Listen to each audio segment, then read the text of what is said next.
Hi, Sunday is A holiday എന്നാണല്ലോ. എന്നാലും നമുക്കിന്ന് പള്ളി പോകണം, കുർബാന സ്വീകരിക്കണം, കുട്ടികളെയൊക്കെ വേദപാഠത്തിന് വിടണം. രണ്ടുപേരെയും വേദപാഠത്തിനൊക്കെ വിട്ടിട്ട് ഇങ്ങനെ വിശ്രമിച്ചിരിക്കുമ്പോഴാണ് ഒരു മാവ് കാണുന്നത് പള്ളിമുറ്റത്ത്. ഒരു വശം നിറയെ പൂത്ത് നിൽക്കുന്നു, ഒരു വശത്ത് നിറയെ തളിർത്ത് നിൽക്കുന്നു. നല്ല രസമല്ലേ?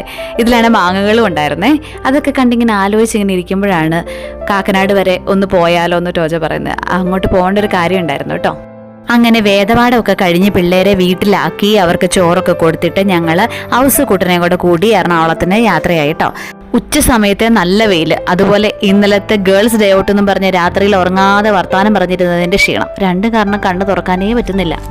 അങ്ങനെ ടോജോയുടെ കാര്യമൊക്കെ കഴിഞ്ഞ ശേഷം ഇവിടെ അടുത്തുള്ള ജയാ ബേക്കറിയിൽ സ്വീറ്റ് പൊറോട്ട ഉണ്ട്. ഇവിടുത്തെ സ്വീറ്റ് പൊറോട്ടയുടെ പ്രത്യേകത എന്താണെന്ന് വെച്ചാൽ മിൽക്ക് മെയ്ഡും പിന്നെ കസ്റ്റാർഡ് എന്തൊക്കെയോ അങ്ങനെ മിക്സ് ചെയ്തിട്ട് ഒരു സംഭവമാണ് കേട്ടോ. ഭയങ്കര മസ്റ്റ് ട്രൈ ചെയ്യാന്നൊക്കെ പറയുന്നത്. പക്ഷെ നമ്മൾ മേടിച്ചു. അതുപോലെ പനീർ ജിലേബിയും ഒക്കെ അവിടെ നിന്ന് മേടിച്ചുകൊണ്ട് പോകുന്നു കേട്ടോ.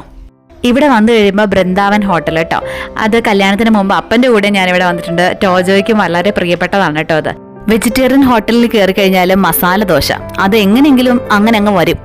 അപ്പം ഇവിടുത്തെ ഒരു മസാലയുടെ ഫില്ലിങ്, അതുപോലെ ചമ്മന്തിയുടെ ഒക്കെ ഒരു ടേസ്റ്റ്, എല്ലാം കൂടെ ഉള്ളൊരു കോമ്പിനേഷൻ, ഇതൊക്കെയാണ് അതിൻ്റെ ഒരു ഫീൽ എന്ന് പറയുന്നത്. അങ്ങനെ നല്ലൊരു ഫീൽ ഗുഡ്, നല്ല ടെക്സ്ചറുള്ള ഒരു മസാല ദോശയായിരുന്നു ഇവിടുത്തെ. അതുപോലെ നമ്മുടെ ഹൗസ് കൂട്ടനാണെങ്കിൽ ബോൺവിറ്റ മിൽക്കൊക്കെ മേടിച്ചു കൊടുത്തു. അങ്ങനെ അവന് ഹാപ്പി. അങ്ങനെ നമ്മൾ തിരിച്ചു പോരുകയാണ് കേട്ടോ.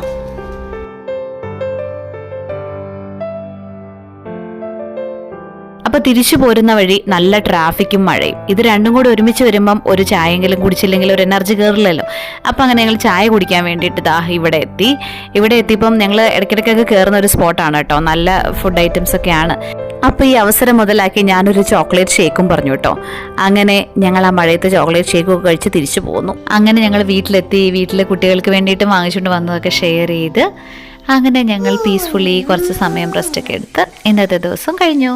അപ്പം അടുത്ത വീഡിയോയിലൂടെ നാളെ വീണ്ടും കാണാം കേട്ടോ. ബൈ.